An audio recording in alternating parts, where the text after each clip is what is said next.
মুসলিম সহ বিশ্বের প্রতিটি দেশকে ফিলিস্তিনে চালানো ইসরায়েলি গণহত্যার বিরুদ্ধে অবস্থানের আহ্বান জানিয়েছেন কয়েকটি ইসলামী দল। জাতীয় প্রেস ক্লাবের সামনে মুভমেন্ট ফর ফ্রি প্যালেস্টাইনের ব্যানারে আয়োজিত সমাবেশে ইসরায়েলের বিরুদ্ধে জিহাদ ঘোষণা করতে রাষ্ট্রীয় স্বীকৃতি চান। ইসরায়েলি বর্বরতা বন্ধে জাতিসংঘকে চিঠি দিতেও ডক্টর মোহাম্মদ ইউনূসের প্রতি আহ্বান জানিয়েছেন আন্দোলনকারীরা। বিস্তারিত জানাচ্ছেন জিয়া খান।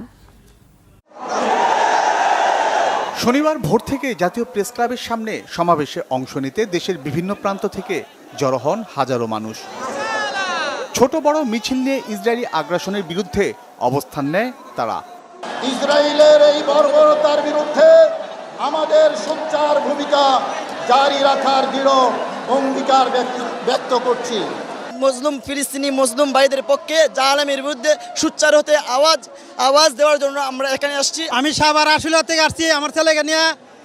এরকম প্রোগ্রামে আমার ছেলেকে যদি না নিয়ে আসি তাহলে আপনার আর নেক্সট টাইমে আসার জন্য কোনো বক্তৃতা থাকবে না।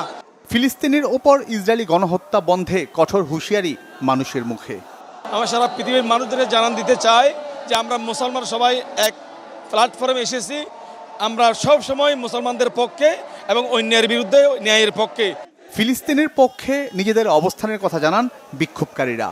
আমাদের ইমানি দায়িত্ব এবং কর্তব্য, আমরা ফিলিস্তিনে যাব এবং ইসরায়েলের বিরুদ্ধে আমরা যুদ্ধ করতে চাই। ইসলামের জন্য জীবন দিতে প্রস্তুত। এখন যদি ফিলিস্তিন থেকে খবর আসে এখনই আমরা ইনশাআল্লাহ দিলে এখনই সবাই আমরা বাংলাদেশ থেকে যাব ইনশাআল্লাহ। ইসরায়েলের বিরুদ্ধে পদক্ষেপ নিতে সরকারের প্রতি আহ্বান জানান সমাবেশে আসা মানুষগুলো। জাতিসংঘের কাছে একটা প্রেস বিজ্ঞপ্তির মাধ্যমে বা কোনো একটা চিঠির মাধ্যমে যাতে জাতিসংঘ ইসলামী যত আমাদের দেশগুলো রয়েছে ও দেশগুলোর নেতাদের সাথে একসাথে করে লিখিত প্রতিবাদ জানানোর জন্য। গাজার মুসলমানদের উপরে নির্মমভাবে হত্যা করতেছে, এটা যেন অনত বিলম্বে যুদ্ধবিরতির মাধ্যমে ফিলিস্তিনি মুসলমানদেরকে শান্তিতে থাকার মতন ব্যবস্থা করে দিতে পারে।